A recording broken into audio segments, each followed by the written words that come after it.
लगभग हर देश में न्यायालय के कार्यों में लिखित दस्तावेजों का इस्तेमाल किया जाता है। रसीदों, पत्रों, समझौतों, अंगीकारों और गवाहों के लिखित कथनों को प्रमाणों के रूप में इस्तेमाल किया जाता है। परंतु हर एक यह जानता है कि न्यायालयों में ऐसे दस्तावेजों का उपलब्ध होना ही पर्याप्त नहीं है। उनका प्रभावशाली रूप में इस्तेमाल करने के लिए वकीलों, न्यायियों, न्यायपीठों को उन दस्तावेजों के खास चरित्रों या विशेषताओं के बारे में जानकारी होना भी जरूरी है। इस बात को जानने और सीखने के लिए बहुत समय व्यतीत किया जाता है कि किसने उस दस्तावेज को लिखा, किसने प्राप्त किया, यह कब लिखा गया और यह क्या कहता है।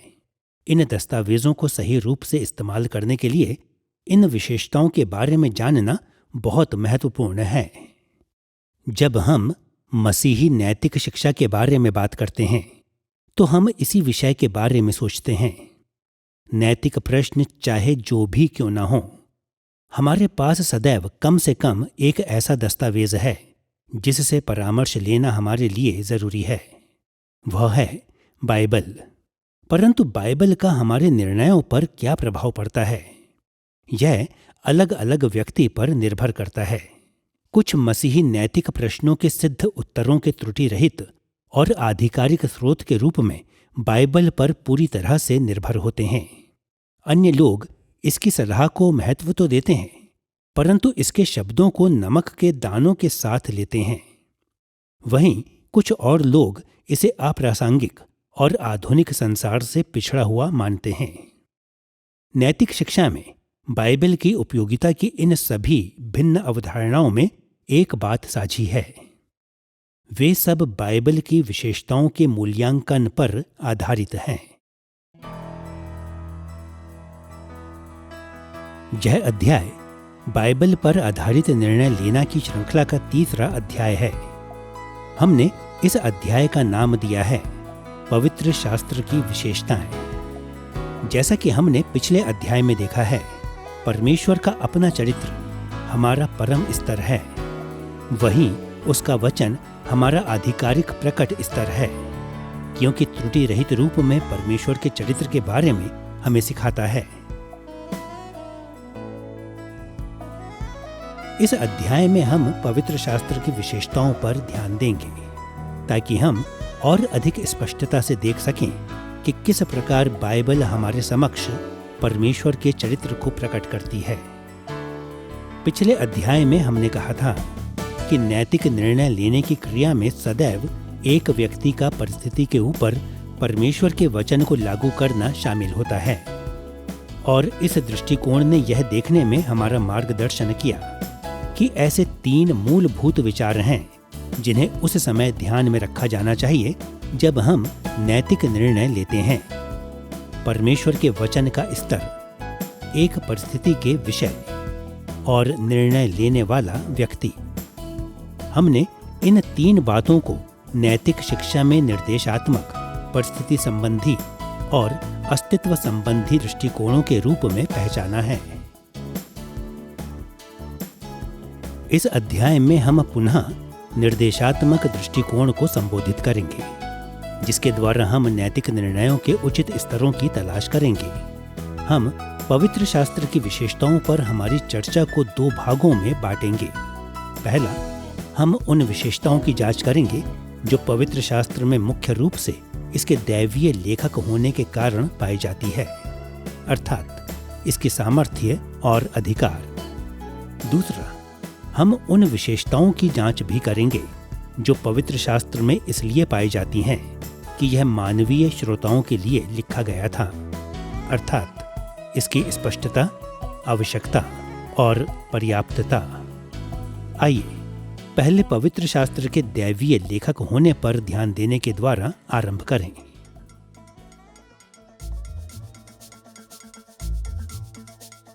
जब हम पवित्र शास्त्र के दैवीय लेखक होने के बारे में बात करते हैं तो हम उसके लोगों के प्रति परमेश्वर के वचन को देखते हैं और इस बात पर बल देते हैं कि यह परमेश्वर का वचन है। जब हम पवित्र शास्त्र की विशेषताओं की खोज करते हैं जो मुख्य रूप से इसकी दैवीय प्रेरणा से निकलते हैं, तो हम 2 विषयों को देखेंगे। पवित्र शास्त्र की सामर्थ्य और पवित्र शास्त्र का अधिकार। निसंदेह अधिकांश सुसमाचारिक मसीही स्वतः इस बात को पहचानते हैं कि बाइबल हर पीढ़ी के लिए सामर्थ्यशाली आधिकारिक वचन है। फिर भी हम में से अधिकांश लोगों ने पवित्र शास्त्र की इन विशेषताओं से संबंधित अनेक विषयों के बारे में कभी नहीं सोचा। परंतु हम बाइबल को नैतिक शिक्षा में और अधिक प्रभावशाली रूप में प्रयोग कर सकते हैं यदि हम और अधिक विवरणों के साथ इन विशेषताओं को समझें।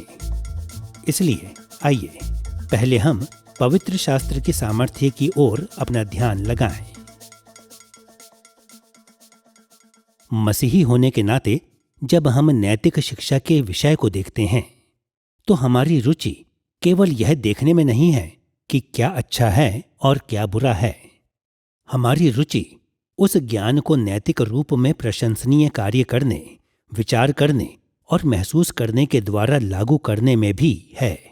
हम उस सामर्थ्य को कहाँ से प्राप्त कर सकते हैं कि हम वही कार्य करें जो सही और अच्छे हैं।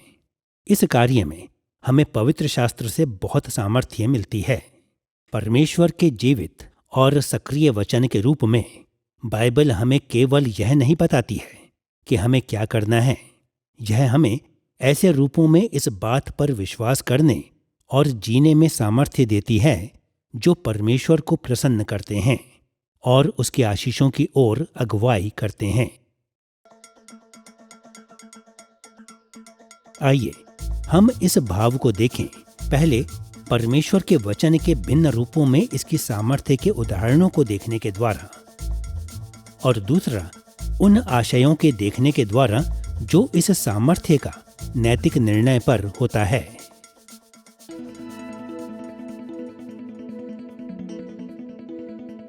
जैसा कि हम हमारे पिछले अध्यायों में देख चुके हैं, परमेश्वर का वचन कई रूप ले सकता है और बाइबल दर्शाती है कि परमेश्वर का वचन तब भी सामर्थ्य होता है जब यह पवित्र शास्त्र का रूप नहीं लेती।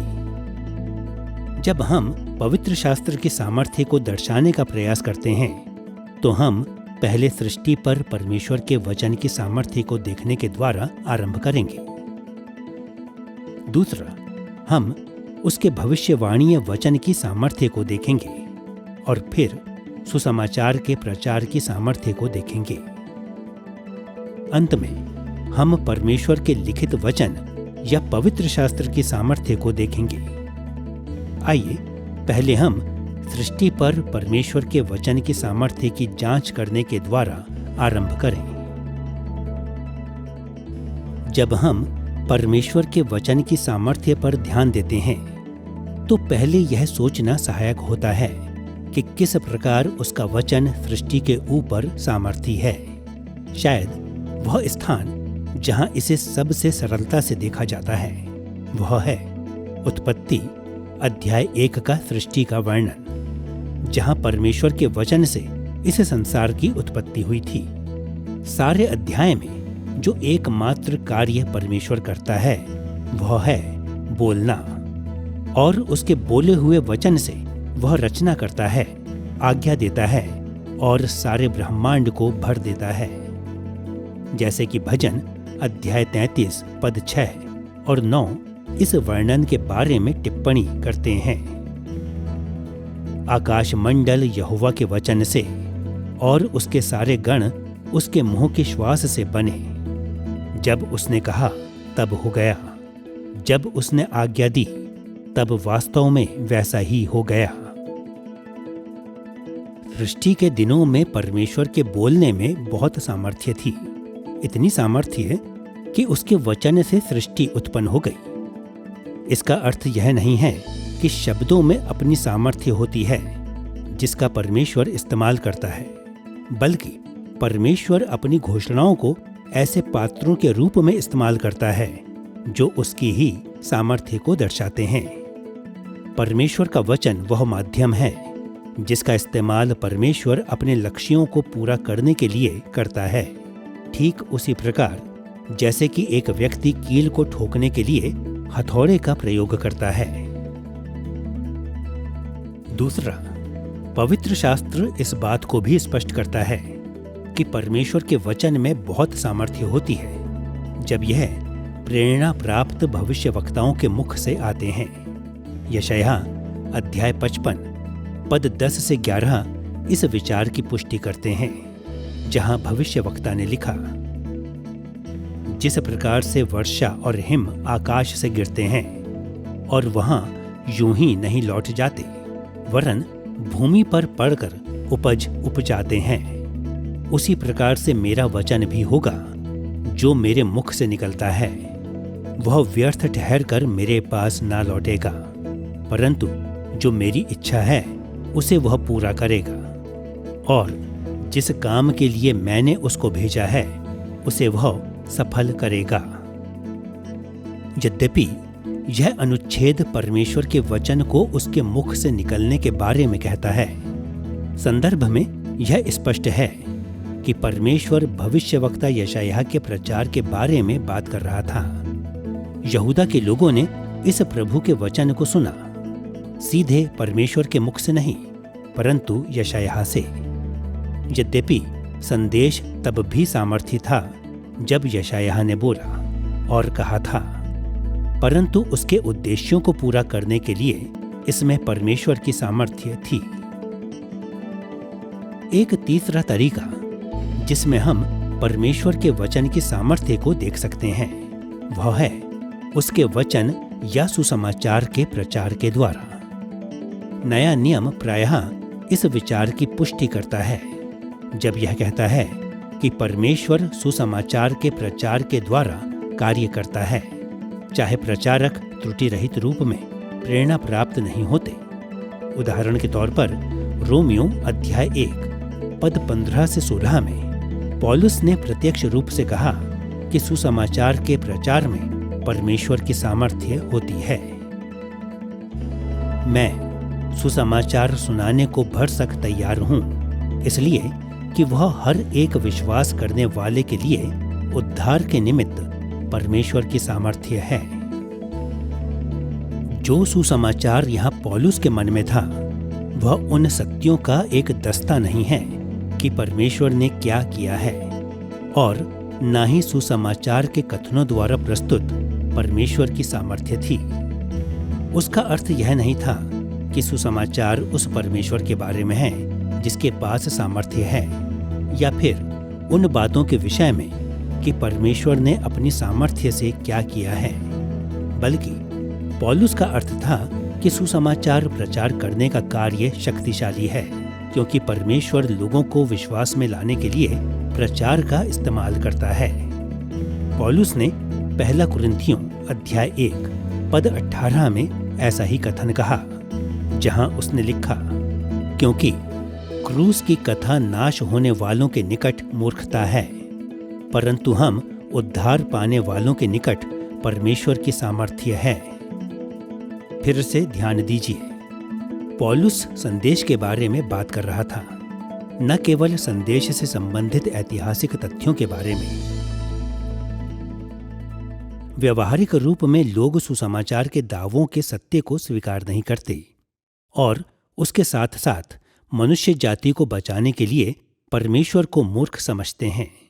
वहीं लोग सुसमाचार के संदेश को मूर्ख समझते हैं क्योंकि वे इस बात पर विश्वास नहीं करते कि इसके कथन सत्य हैं।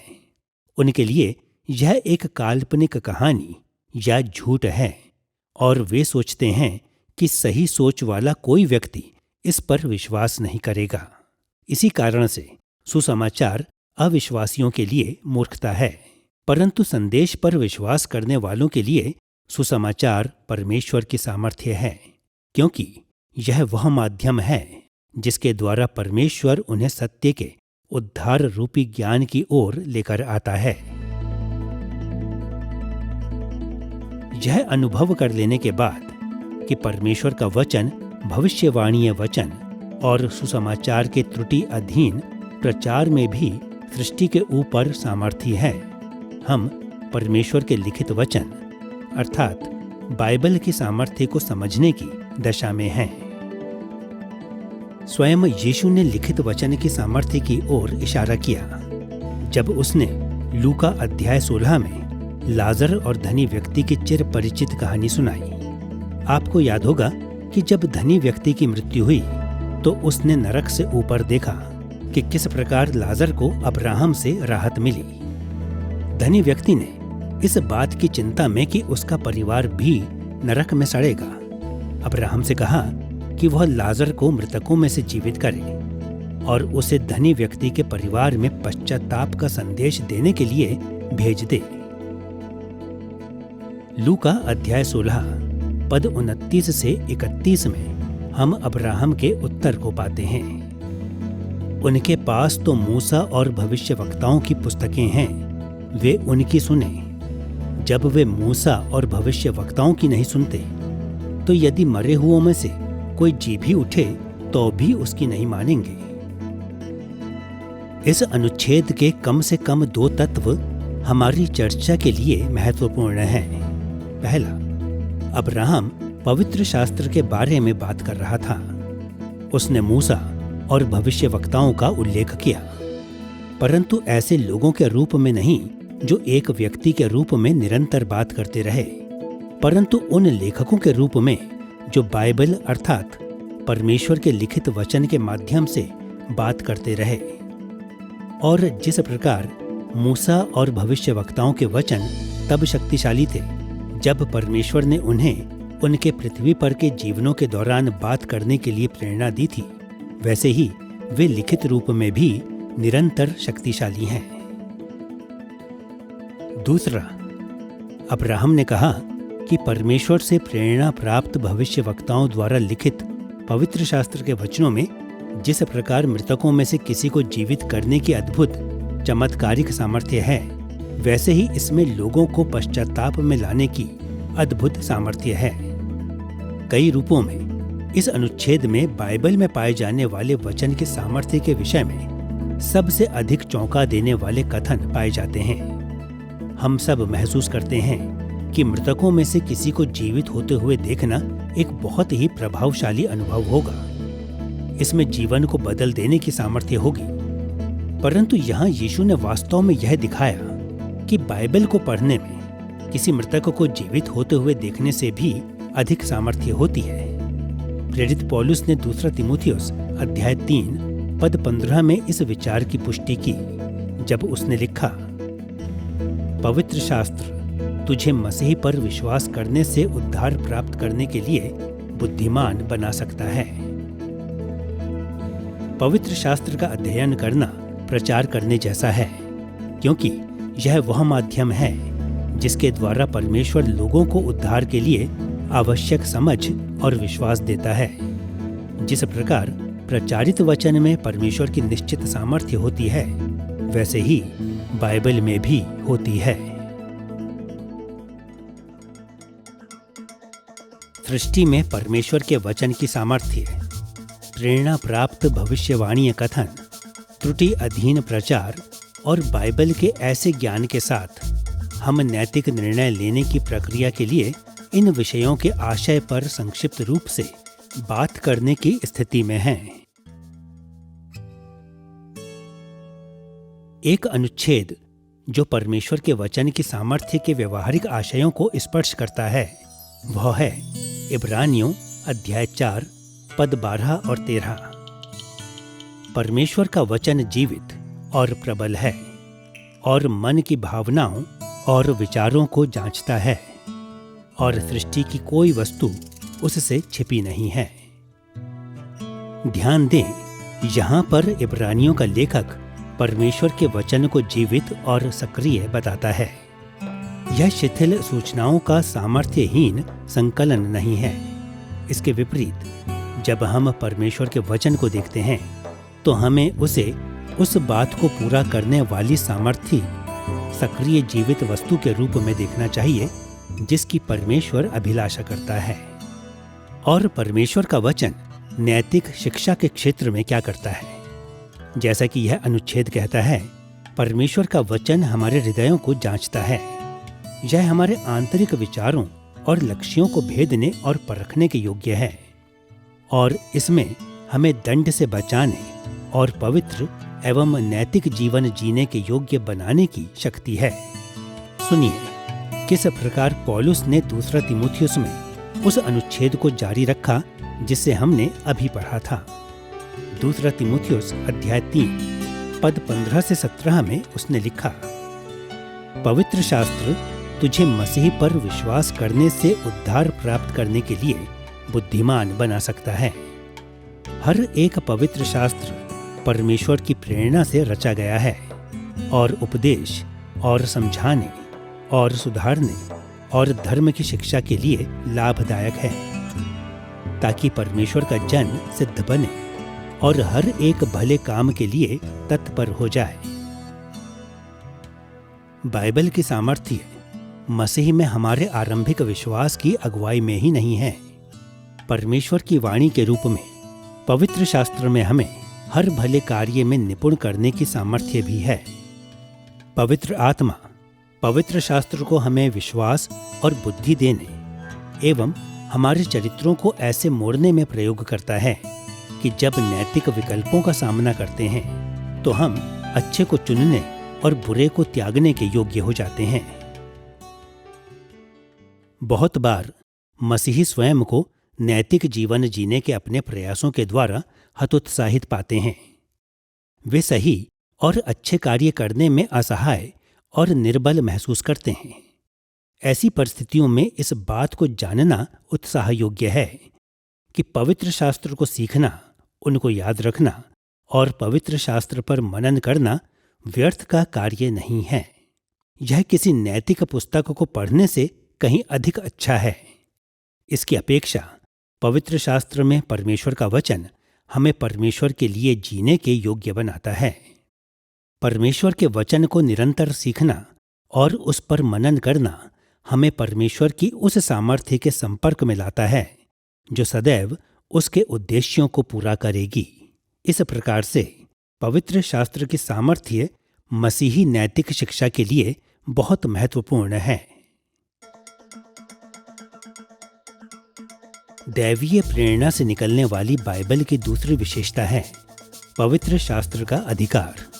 क्योंकि बाइबल परमेश्वर से प्रेरणा प्राप्त है, इसलिए इसमें परमेश्वर का अधिकार पाया जाता है। एक भाव में हमने यह दर्शाने के द्वारा इस अधिकार को प्रमाणित कर दिया है कि पवित्र शास्त्र हर पीढ़ी के लिए परमेश्वर की वाणी और उसका जीवित और सक्रिय वचन है। परमेश्वर के पास सारा अधिकार है, इसलिए जब कभी भी और जैसे भी वह बोलता है तो उसके सारे सुनने वालों पर उसकी आज्ञा मानने की जिम्मेदारी होती है। यह वही विचार है जो हमने हमारे पहले अध्याय में रखा था, जब हमने कहा था कि सारा प्रकाशन निर्देशात्मक होता है, क्योंकि यह हमें उस परमेश्वर के बारे में सिखाता है जो नैतिकता का परम स्तर है। फिर भी यह देखना बहुमूल्य है कि किस प्रकार बाइबल अपने अधिकार के बारे में बात करती है और इसके साथ इस अधिकार के कुछ नैतिक आशयों को देखना भी। सबसे पहले हम अधिकार के विषय में बाइबल के दावे की ओर मुड़ेंगे और फिर हमारे जीवनों के लिए इस दावे के आशयों की ओर।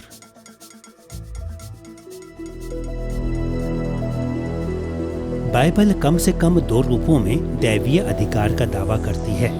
पहला, यह अपने अधिकार के लिए ऐतिहासिक उदाहरणों को प्रदान करती है और दूसरा, यह स्पष्ट रूप से अधिकार का दावा करती है। हम पहले बाइबल के अधिकार के ऐतिहासिक उदाहरणों को संबोधित करेंगे। जब हम परमेश्वर के मौखिक वचन और परमेश्वर के लिखित वचन, जिसे हम इस अध्याय में देख चुके हैं, के बीच गहरे संबंध को देखते हैं, तो हम उन कई रूपों को देख सकते हैं जिसमें बाइबल हमें परमेश्वर के वचन के अधिकार के उदाहरणों को प्रदान करती है, जो बाइबल पर भी लागू होते हैं। बाइबल में निहित आरंभिक इतिहास में परमेश्वर ने मानव जाति से प्रत्यक्ष रूप में बात की और उसकी वाणी में अधिकार था। उदाहरण के तौर पर उत्पत्ति अध्याय 2 और 3 में, सृष्टि और पतन के वर्णन में परमेश्वर ने अदन की वाटिका को जोतने और निषिद्ध फल को ना खाने की आज्ञा दी। परंतु हव्वा ने परमेश्वर के कहे हुए वचन को सुनने की अपेक्षा सांप के कहे हुए वचन को सुनने का चुनाव किया और इसलिए परमेश्वर के वचन के अधिकार को ठुकरा दिया। और फिर आदम ने परमेश्वर के वचन को सुनने की अपेक्षा हव्वा के कहे हुए वचन को सुना और परमेश्वर के अधिकार को ठुकरा दिया।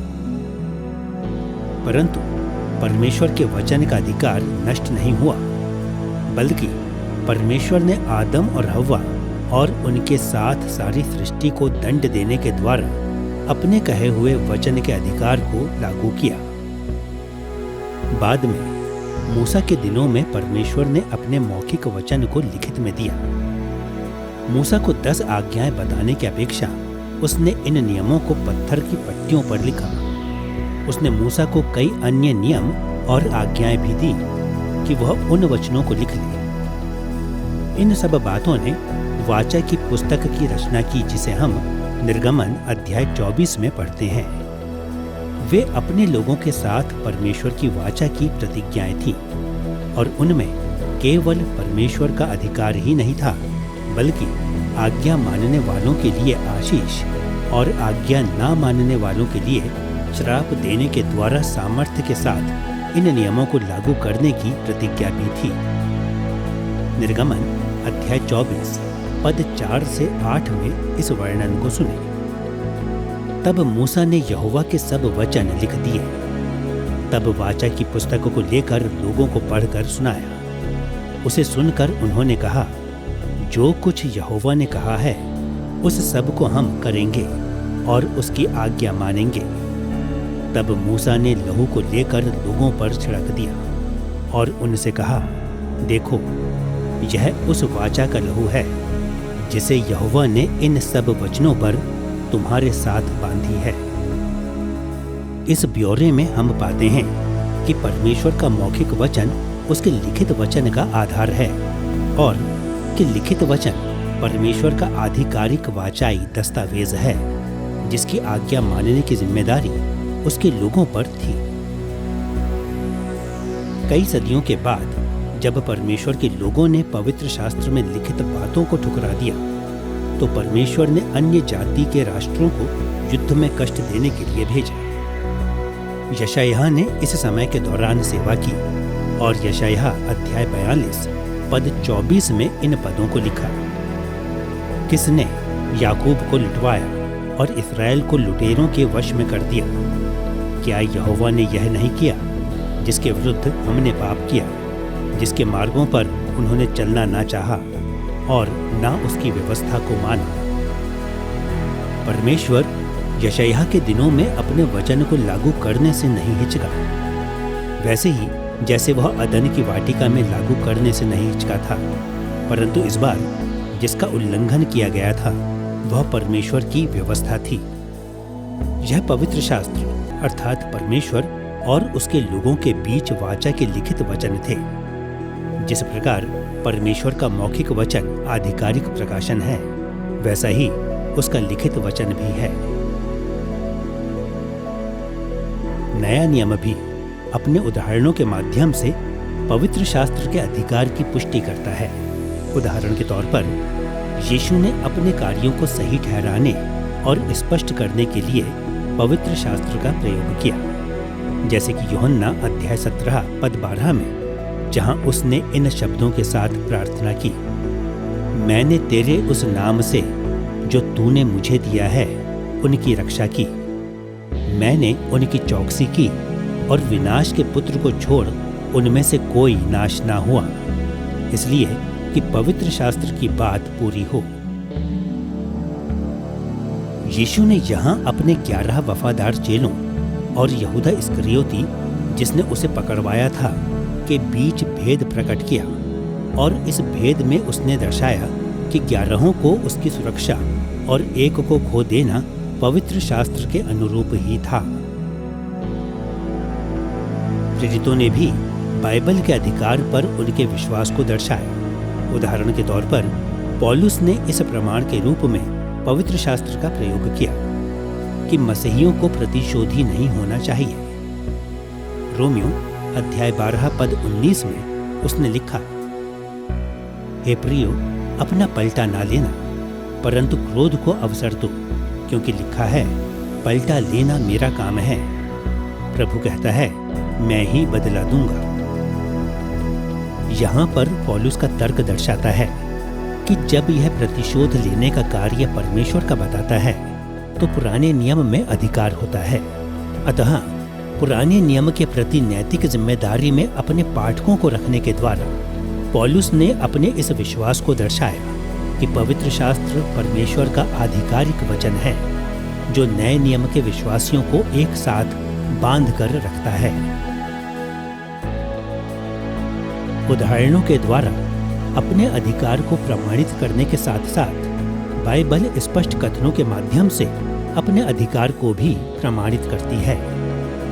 बाइबल के अधिकार की घोषणा करने वाले दावों का सबसे जाना पहचाना कथन 2 पत्रस 1 अध्याय पद 19 से 21 में पाया जाता है, जहां पत्रस ने लिखा, हमारे पास जो भविष्य वक्ताओं का वचन है वह इस घटना से दृढ़ ठहरा है, और तुम यह अच्छा करते हो कि जो यह समझकर उस पर ध्यान करते हो, क्योंकि कोई भी भविष्यवाणी मनुष्य की इच्छा से कभी नहीं हुई, पर भक्त जन पवित्र आत्मा के द्वारा उभारे जाकर परमेश्वर की ओर से बोलते थे।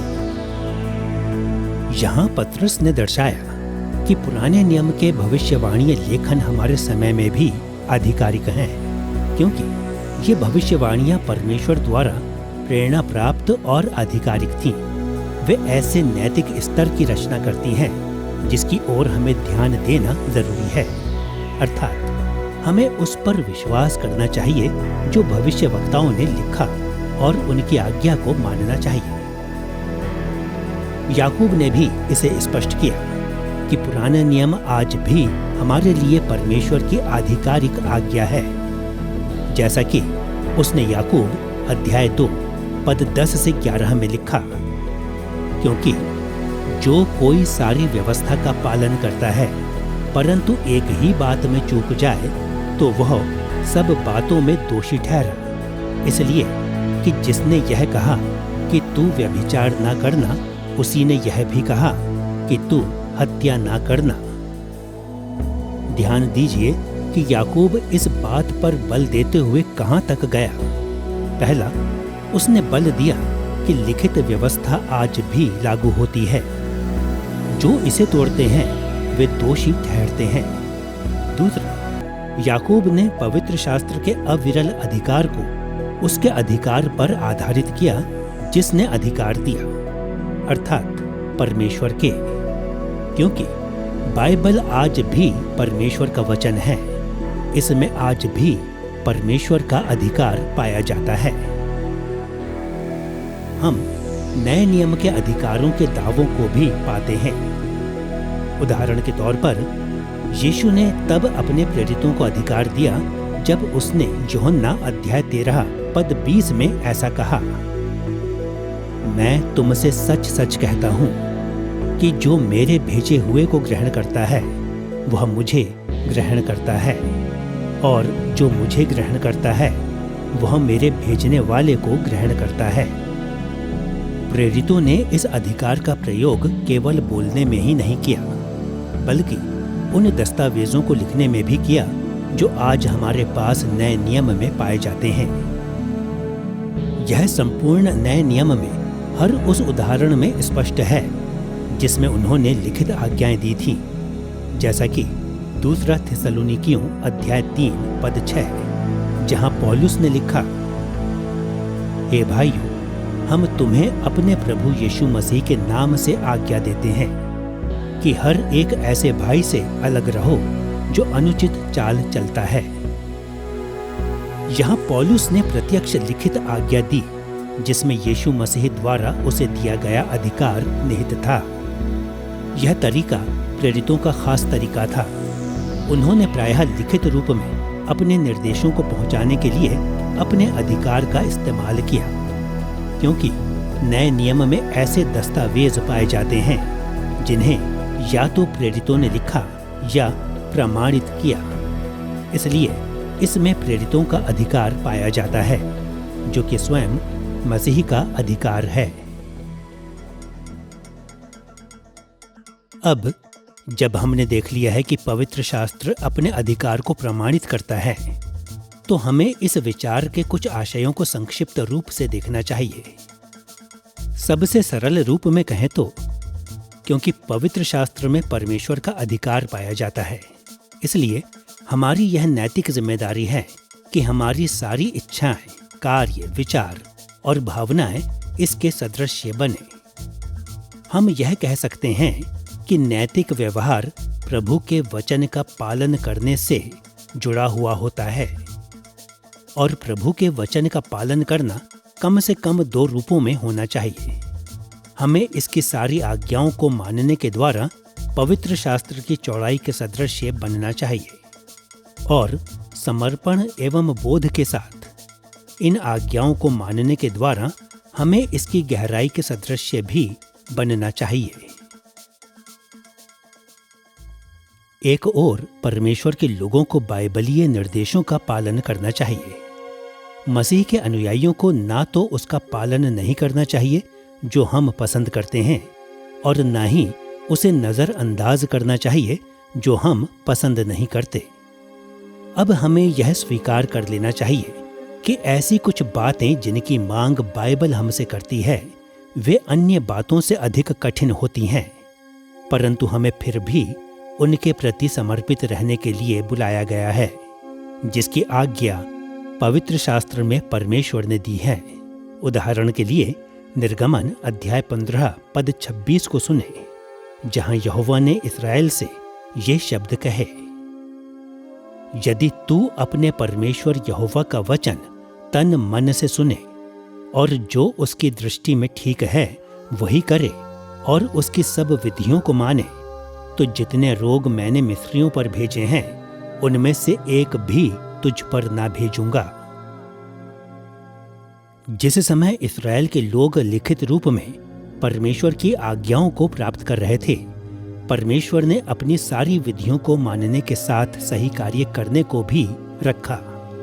संक्षेप में, जब हम सारे पवित्र शास्त्र का पालन करते हैं तो हम वही करते हैं जो सही होता है। पवित्र शास्त्र के प्रति समर्पित रहने की हमारी जिम्मेदारी की चौड़ाई पहला राजाओं अध्याय 11 पद 38 में और भी स्पष्ट रूप में दिखाई देती है, जहां परमेश्वर ने यारोबाम से ये शब्द कहे, यदि तू मेरी सब आज्ञाएं माने और मेरे मार्गों पर चले और जो काम मेरी दृष्टि में ठीक है वही करे और मेरी विधियां और आज्ञाएं मानता रहे, तो मैं तेरे संग रहूंगा।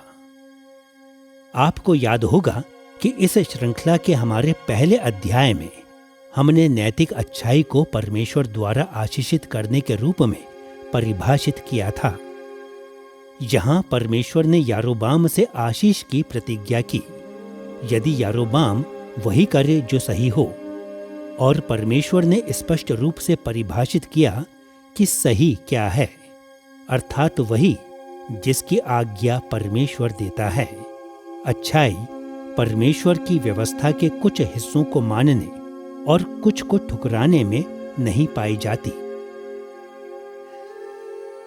यह सत्य है कि परमेश्वर अपने लोगों को बिना किसी अपवाद के अपने संपूर्ण वचन के अधिकार को मानने के लिए बुलाता है। हमें हमारे समय में चुनौती प्रदान करना चाहिए, वैसे ही जैसे बाइबल के समयों में परमेश्वर के लोगों को इसने चुनौती दी थी। दुर्भाग्यवश कई बार विश्वासी इस कल्पना के साथ इस चुनौती का प्रत्युत्तर देते हैं कि परमेश्वर को कोई फर्क नहीं पड़ता यदि हम उसके कुछ ही नैतिक निर्देशों का पालन करें। वे गलत रूप से सोचते हैं कि परमेश्वर ने उन्हें उन आज्ञाओं को नजरअंदाज करने की आजादी दी है जो उन्हें असुखद या कठिन लगती हैं।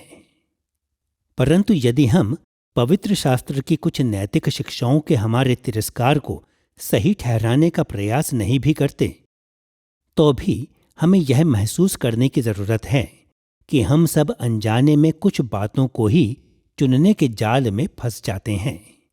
इसी कारणवश जिन आज्ञाओं को हमने नज़रअंदाज कर दिया या भुला दिया है, उनको याद करने के लिए हमें निरंतर पवित्र शास्त्र की ओर लौटना चाहिए।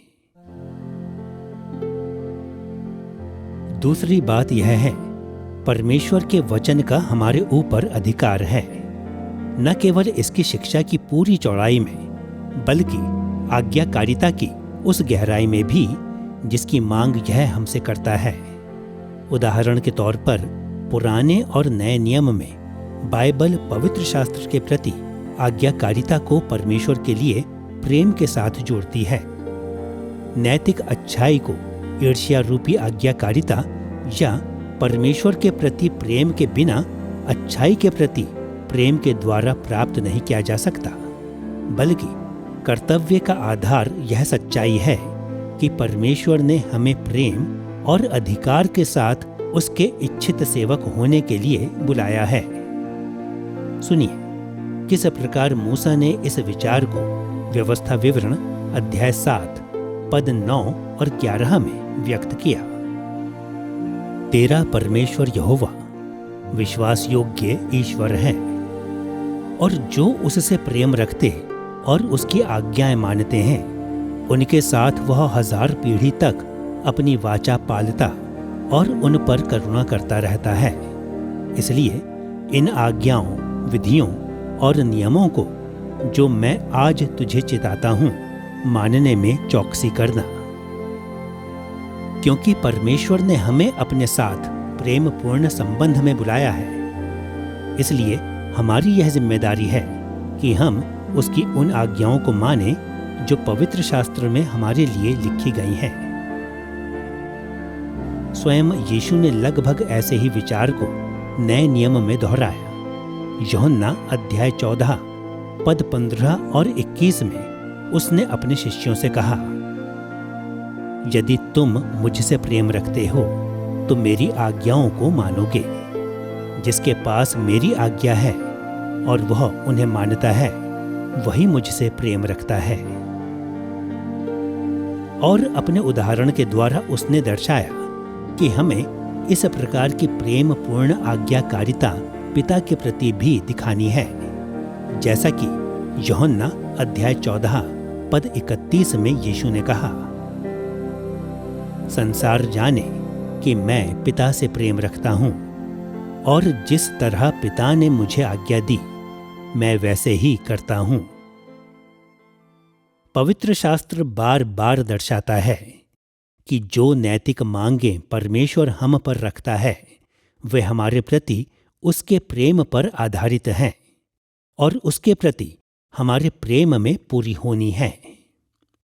अतः हम देखते हैं कि बाइबल के अनुसार हम तब तक सही कार्य नहीं कर सकते जब तक हमारे पास सही उद्देश्य नहीं होता। दूसरे शब्दों में कहें तो जब हम अपने हृदय से परमेश्वर को ग्रहण कर लेते हैं, तभी हम परमेश्वर के वचन के अधिकार के प्रति सही रूप में समर्पित हो सकते हैं।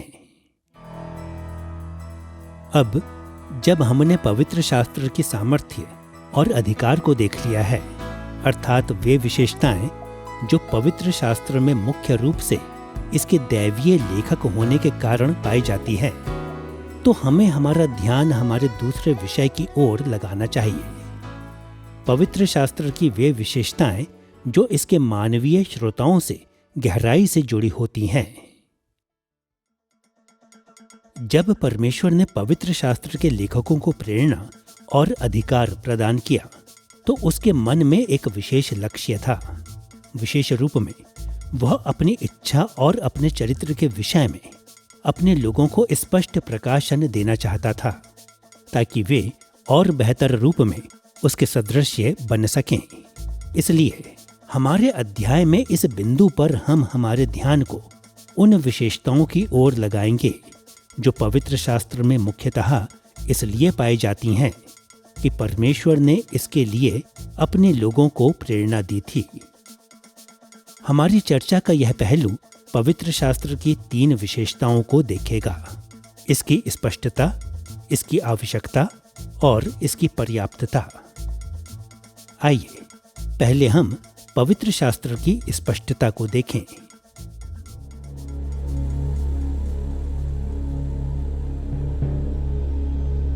जब हम यह कहते हैं कि पवित्र शास्त्र स्पष्ट है, तो हमारा अर्थ यह नहीं है कि बाइबल की सब बातें समझने के लिए आसान हैं, या बाइबल की सब बातों को सरल या सीधे रूप में कहा गया है।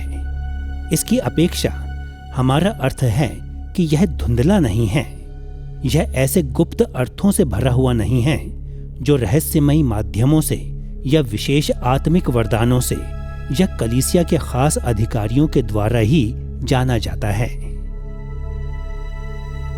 जब हम बाइबल की स्पष्टता के विषय को देखते हैं, जिसे कभी कभी इसकी सुबोधता भी कहा जाता है, तो यह दो विषयों को देखने में सहायता करता है: बाइबल की स्पष्टता की प्रकृति और बाइबल की स्पष्टता के कुछ आशय।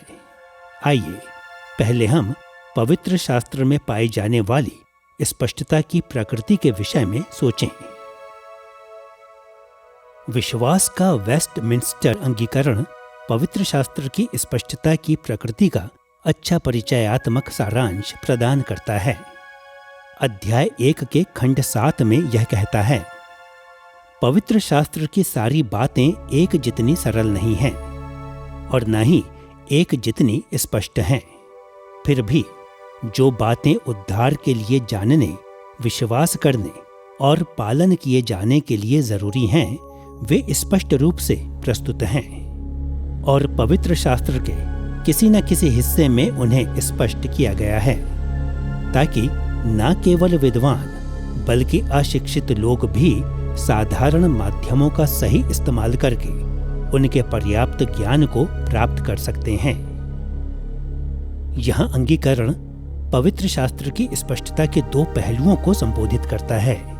पहला, यह पवित्र शास्त्र की सब बातों के बारे में बात करता है, और दूसरा, यह उन बातों पर जो जानने, मानने और उद्धार के लिए पालन करने के लिए आवश्यक हैं, ध्यान देता है, अर्थात सुसमाचार। आइए सुसमाचार की सापेक्ष स्पष्टता से आरंभ करके इन दोनों विचारों को गहराई से देखें। सरल रूप में कहें तो पवित्र शास्त्र सुसमाचार के बारे में इतनी स्पष्टता से बात करता है कि मानसिक रूप से कमजोर व्यक्ति भी इस बात को समझ ले कि उद्धार मसीह में पश्चाताप और विश्वास से आता है। इसका अर्थ यह नहीं है कि हर एक व्यक्ति सुसमाचार को समझ लेता है। जैसे कि अंगीकरण दर्शाता है, हमें साधारण माध्यमों का सही इस्तेमाल करना है यदि हम बाइबल की स्पष्टता का लाभ उठाने की अपेक्षा करते हैं। अर्थात हमें जिम्मेदारी और निष्ठा के साथ पढ़ना है, न कि लापरवाही से, और न ही पवित्र शास्त्र की शिक्षा को तोड़ने मरोड़ने वाले विचारों के साथ। वास्तविकता में कई कारण होते हैं जो बाइबल के हमारे पाठन को जटिल बना देते हैं, और उनमें से सबसे बड़ा है हमारा पाप। यदि हम बाइबल को समझदारी से काम में लाने से चूक जाते हैं या हमारे पाप के अनुसार इसे मरोड़ देते हैं, तो हम सुसमाचार को नहीं ढूंढ पाएंगे। परंतु फिर भी यह हमारी असफलता है। यह पवित्र शास्त्र में स्पष्टता की किसी कमी का परिणाम नहीं है। यह भी ध्यान दीजिए कि अंगीकरण यह नहीं कहता कि एक व्यक्ति पवित्र शास्त्र का कोई भी हिस्सा पढ़कर उद्धार के मार्ग को खोज सकता है, बल्कि यह कहता है कि सुसमाचार को पवित्र शास्त्र के किसी किसी हिस्से में स्पष्ट किया गया है। अर्थात पवित्र शास्त्र संपूर्ण रीति से सुसमाचार के एक स्पष्ट संदेश को प्रस्तुत करता है। एक व्यक्ति जो पूरी बाइबल को नहीं पढ़ता, वह उन अनुच्छेदों को देख नहीं सकता जो सुसमाचार को ऐसे रूप में प्रस्तुत करता है कि वह उसे अच्छी तरह से समझ सके। फिर भी संपूर्ण रूप में देखने पर बाइबल पर्याप्त स्पष्टता के साथ उद्धार के मार्ग को प्रस्तुत करता है कि कोई भी योग्य व्यक्ति पवित्र शास्त्र से उसे सीधे सीख सकता है। यद्यपि पवित्र शास्त्र मसीह में उद्धार के सुसमाचार के प्रति विशेष रूप से स्पष्ट है, विश्वास का अंगीकरण भी संपूर्ण पवित्र शास्त्र के विषय में कुछ विचारों को बताता है। यह कहता है कि आधारभूत मसीही सुसमाचार के अतिरिक्त विषय अपने आप में समान रूप से सरल नहीं है और न ही सबके समक्ष समान रूप से स्पष्ट हैं। दूसरे शब्दों में पवित्र शास्त्र अपनी कुछ शिक्षाओं के विषय में सरल नहीं है। वास्तव में बाइबल में ऐसी कई बातें हैं जो उतनी स्पष्टता से नहीं सिखाई गईं जितनी स्पष्टता से उद्धार के मार्ग का प्रकाशन दिया गया है। फिर भी परमेश्वर ने पवित्र शास्त्र हमें दिया ताकि हम उन बातों को समझ सकें जिन्हें उसने पवित्र शास्त्र में प्रकट किया और उन्हें अपने जीवनों में लागू कर सकें, जैसा कि मूसा ने व्यवस्था विवरण अध्याय 29 पद 29 में इस्राएलियों को कहा था, गुप्त बातें हमारे परमेश्वर यहोवा के वश में हैं, परंतु जो प्रकट की गई हैं वे सदा के लिए हमारे और हमारे वंश में रहेंगी, इसलिए कि इस व्यवस्था की सब बातें पूरी हो जाएं। इस अनुच्छेद में मूसा ने एक महत्वपूर्ण विशेषता को दर्शाया जिसे हमें याद रखना चाहिए जब हम मसीही नैतिक शिक्षा में पवित्र शास्त्र के प्रयोग की खोज करते हैं। उसने गुप्त बातों और प्रकट बातों के बीच अंतर प्रकट किया। परमेश्वर हमसे कुछ रहस्य रखता है। वह हमें वे सब बातें नहीं बताता जो वह जानता है, ना ही वह हमें उन सब बातों को बताता है जो हम जानना चाहते हैं। ऐसे कई विषय हैं, नैतिक शिक्षा के भी विषय हैं जो परमेश्वर अपने में ही रखता है। फिर भी परमेश्वर ने जो हमें पवित्र शास्त्र में बताया है वह रहस्य नहीं है। पवित्र शास्त्र प्रकट बातों की श्रेणी में आता है। जैसा कि मूसा ने कहा, वे हमें इसलिए दिखाई गई हैं ताकि हम उनका अनुसरण कर सकें और उनका पालन कर सकें। एक स्तर तक परमेश्वर ने नैतिक शिक्षा में हमारी अगुवाई करने के लिए हमारे समक्ष पर्याप्त स्पष्टता के साथ अपनी इच्छा को प्रकट किया है। उसने हमें बाइबल दी है ताकि साधारण माध्यमों के सही प्रयोग के द्वारा, पढ़ने और अध्ययन करने के द्वारा हम हमारे जीवन के सब क्षेत्रों के लिए परमेश्वर की इच्छा को जान सकते हैं। जैसा कि पौलुस ने दूसरा तिमुथियुस अध्याय 3 पद 16 में तिमुथियुस को उत्साहित किया। हर एक पवित्र शास्त्र उपदेश और समझाने और सुधारने और धर्म की शिक्षा के लिए लाभदायक है। संपूर्ण पवित्र शास्त्र प्रयोग किए जाने के लिए स्पष्ट रूप से पर्याप्त है यदि अपने आप को निष्ठापूर्ण रूप से इसके अध्ययन के प्रति समर्पित कर देते हैं। इसी कारणवश हम सबको नैतिक विषयों में इसकी शिक्षा को पहचानने के लिए बाइबल को खोजने हेतु तैयार रहना चाहिए। अब हम यह नहीं कह रहे हैं कि पवित्र शास्त्र हर रूप में समझने के लिए सरल है। वास्तव में पवित्र शास्त्र के कुछ भाग दूसरे भागों से कम स्पष्ट हैं और इससे बढ़कर कुछ लोगों में पवित्र शास्त्र के शब्दों को समझने की योग्यता दूसरों से अधिक होती है। जैसा कि पतरस ने दूसरा पतरस अध्याय 3 पद 16 में लिखा, पौलुस ने अपनी सब पत्रियों में भी इन बातों की चर्चा की है, जिनमें कितनी बातें ऐसी हैं जिनका समझना कठिन है और अनपढ़ और चंचल लोग उनके अर्थों को भी पवित्र शास्त्र की और बातों की नाई खींच तान कर अपने ही नाश का कारण बनाते हैं।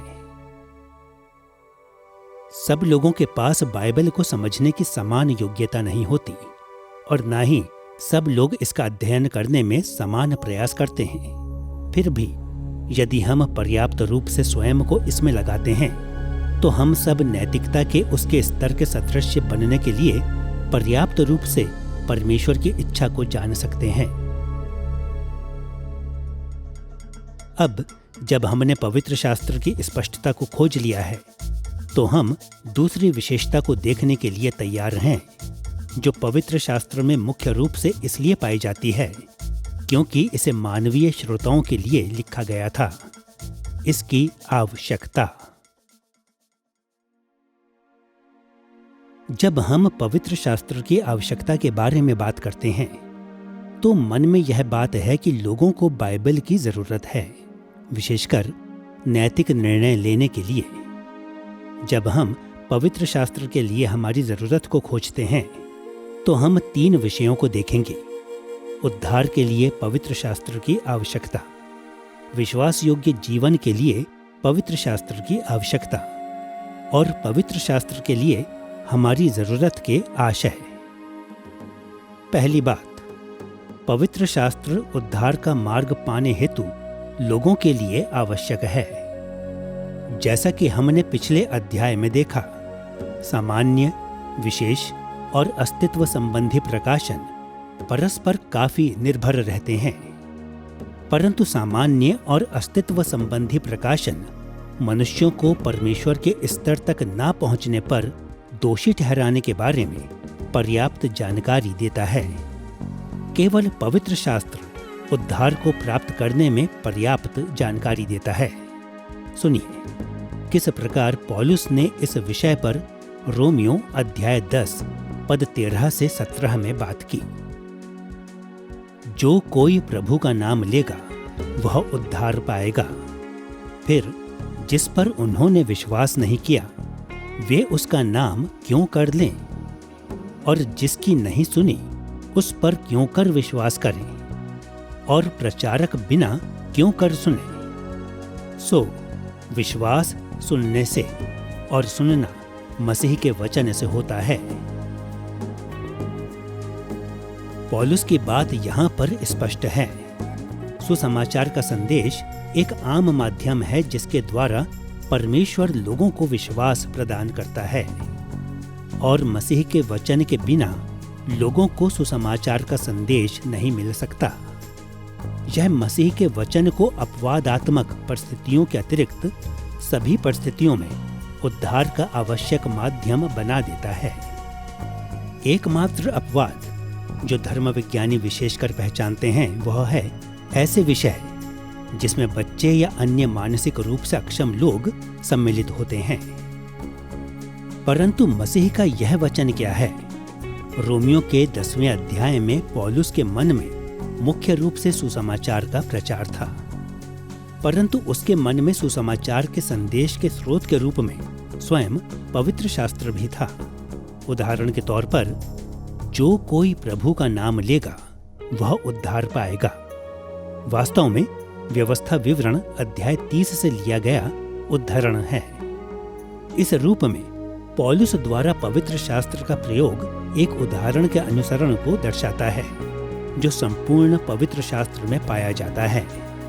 विशेष रूप में बाइबल में सुसमाचार की घोषणा पवित्र शास्त्र के लिखित वचन से काफी गहराई से जुड़ी है।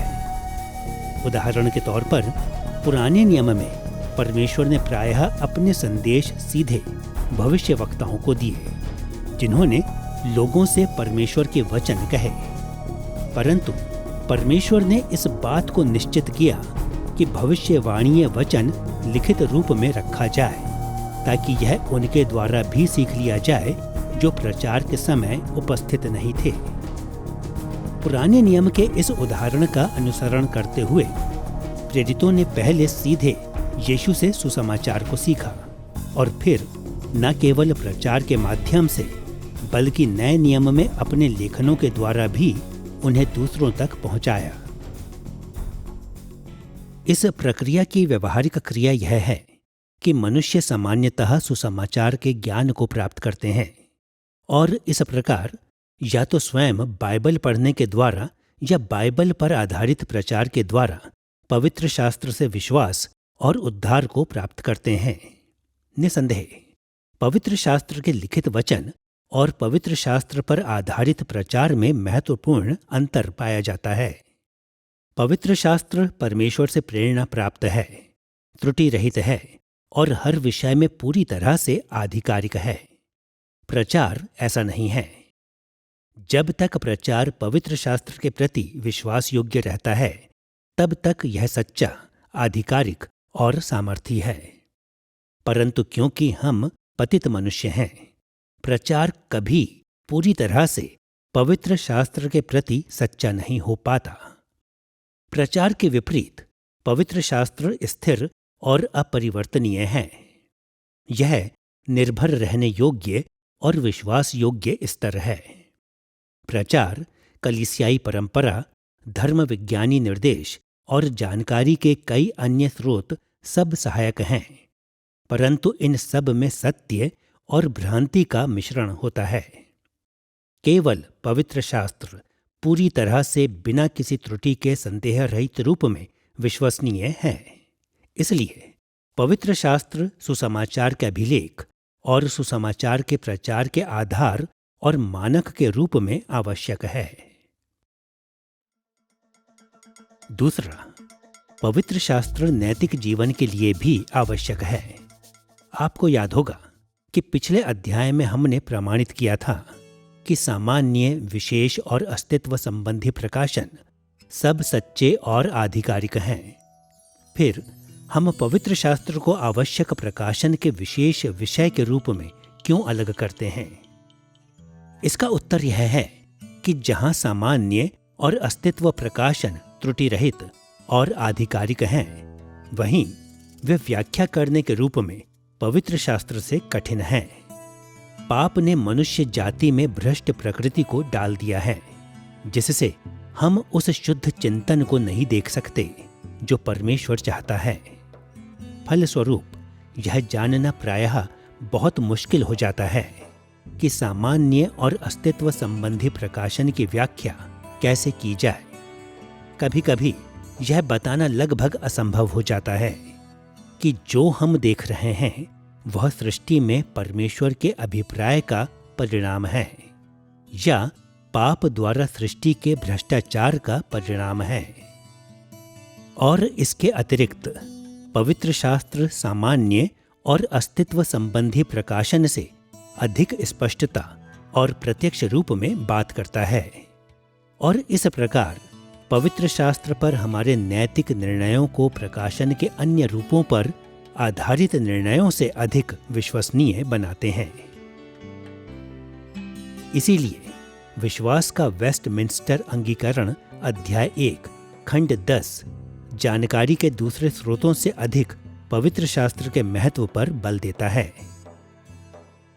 सर्वोच्च न्याय, जिसके द्वारा धर्म के सारे विवादों को निपटाया जाता है और परिषदों की सारी विधियों, प्राचीन लेखकों के अभिप्रायों, मनुष्यों की शिक्षाओं और वैयक्तिक आत्माओं को जांचा जाता है, और जिसके निर्णय में हम शरण लेते हैं, वह कोई और नहीं परंतु पवित्र शास्त्र में बात करने वाला पवित्र आत्मा है। अंगीकरण यहां पर कहता है कि बाकी सारे स्रोत भी महत्वपूर्ण हैं, परंतु बाइबल सबसे अधिक महत्वपूर्ण है, क्योंकि पवित्र शास्त्र के माध्यम से ही पवित्र आत्मा स्पष्ट रूप से बात करता है। फिर पवित्र शास्त्र की आवश्यकता के कुछ नैतिक आशय क्या हैं? एक बहुत महत्वपूर्ण भाव है जिसमें हम पवित्र शास्त्र की शिक्षा को पाए बिना नैतिक नहीं बन सकते, और जैसा कि हमने इस अध्याय में पहले देखा था, पवित्र शास्त्र की आधारभूत बातों को सीखना और मानना उद्धार के लिए आवश्यक है। चाहे हम सीधे बाइबल का अध्ययन करें या दूसरों से इसकी मुख्य शिक्षाओं को सीखें, केवल जो मसीह में है वही सच्ची नैतिकता के योग्य है। सारांश में, पवित्र शास्त्र के बिना उद्धार संभव नहीं है और इसलिए नैतिकता संभव नहीं है। वे लोग जो सोचते हैं कि पवित्र शास्त्र की शिक्षाओं को नजरअंदाज करके भी नैतिक बन सकते हैं, वे वास्तव में बहुत ही गलत सोचते हैं। इस भाव में पवित्र शास्त्र नैतिक व्यवहार की हमारी योग्यता के लिए आवश्यक है। परमेश्वर के वचन की इस आधारभूत आवश्यकता के अतिरिक्त पवित्र शास्त्र मानवीय नैतिकता के लिए भी जरूरी है, क्योंकि इसमें ऐसी जानकारी है जो सामान्य, और अस्तित्व संबंधी प्रकाशन में नहीं होती। नैतिक निर्णय लेने में मसीहियों के लिए जीवन के अपने अनुभवों, दूसरों के सुझावों और अपने नैतिक विवेक पर काफी हद तक निर्भर रहना कोई असामान्य बात नहीं है। और जैसा कि हम देख चुके हैं, ये और सामान्य एवं अस्तित्व संबंधी प्रकाशन की अन्य विशेषताएं ध्यान देने के लिए महत्वपूर्ण हैं। परंतु हमें इस बात को भी पहचानना है कि अनेक परिस्थितियों में सामान्य और अस्तित्व संबंधी प्रकाशन इतने स्पष्ट नहीं होते कि वे हमें कार्य का एक सही मार्ग दिखाएं। वहीं पवित्र शास्त्र पर्याप्त विवरण के साथ परमेश्वर की इच्छा को प्रकट करता है कि वह हमें वह सिखाए जो सही है। उदाहरण के तौर पर प्रेरितों के काम अध्याय 15 में वह विवाद पाया जाता है जो आरंभिक कलीसिया में तब उठ खड़ा हुआ जब गैर यहूदी मसीहियत को ग्रहण करने लग गए। कलीसिया के भीतर कुछ लोगों ने माना कि गैर यहूदियों को उसी तरह से मूसा की व्यवस्था का पालन करने का निर्देश दिया जाए जैसे उस समय के यहूदी धर्म में होता था। अर्थात वे चाहते थे कि गैर यहूदियों का भी खतना हो, वे मंदिर में बलिदान चढ़ाएं और उसी रूप में अपने जीवन में व्यवस्था को लागू करें जैसे उस समय के यहूदियों की परंपरा थी। दूसरी ओर पौलुस और बरनबास जैसे लोगों ने तर्क दिया कि परमेश्वर ने गैर यहूदियों से पहली सदी के यहूदियों के समान जीवन जीने की अपेक्षा नहीं की थी। यह विषय इतना पेचीदा था कि प्रेरित और प्राचीन इस विषय पर चर्चा करने और इसे जांचने के लिए मिले। कुछ लोगों के सुझाव खतना रहित गैर यहूदियों के बीच पवित्र आत्मा की सेवकाई की वास्तविकता के विरुद्ध थे और जानकारी के ये स्रोत एक संतोषजनक समाधान को प्रदान करने के लिए पर्याप्त नहीं थे। परंतु जब याकूब ने पवित्र शास्त्र को देखा जिसने इस समस्या को संबोधित किया, तो कलीसिया उसके साथ एकजुट खड़ी हो गई। पवित्र शास्त्र आवश्यक था क्योंकि सामान्य और अस्तित्व संबंधी प्रकाशन इस नैतिक प्रश्न का उत्तर देने में पर्याप्त नहीं थे। इस विवाद को सुलझाने के लिए यीशु के भाई याकूब ने आमोस अध्याय 9 पद 11 और 12 खोला। प्रेरितों के काम अध्याय 15 पद 16 और 17 में याकूब ने इस प्रकार आमोस को उद्धृत किया। इसके बाद मैं फिर आकर दाऊद का गिरा हुआ डेरा उठाऊंगा और उसके खंडहरों को फिर बनाऊंगा और उसे खड़ा करूंगा, इसलिए कि शेष मनुष्य अर्थात सब अन्य जाति जो मेरे नाम के कहलाते हैं प्रभु को ढूंढे। इस लेख से याकूब समझ गया था कि परमेश्वर जब अपने राज्य की पुनर्स्थापना करेगा तो अनेक गैर यहूदियों को उसमें शामिल करेगा। इससे भी अधिक महत्वपूर्ण यह है कि विश्वास में आए लोग प्रभु के पास आने के बाद भी गैर यहूदी ही बने रहेंगे। पुराने नियम में जो गैर यहूदी परिवर्तित हुए वे यहूदी बन गए थे और उन्होंने पारंपरिक यहूदी रीतियों को अपना लिया था। परंतु आमोस ने दर्शाया कि जब परमेश्वर मसीह में अपने राज्य को पुनर्स्थापित करेगा तो गैर यहूदी यहूदी परंपराओं को अपनाने की बंदिश के बिना उसमें सम्मिलित किए जाएंगे।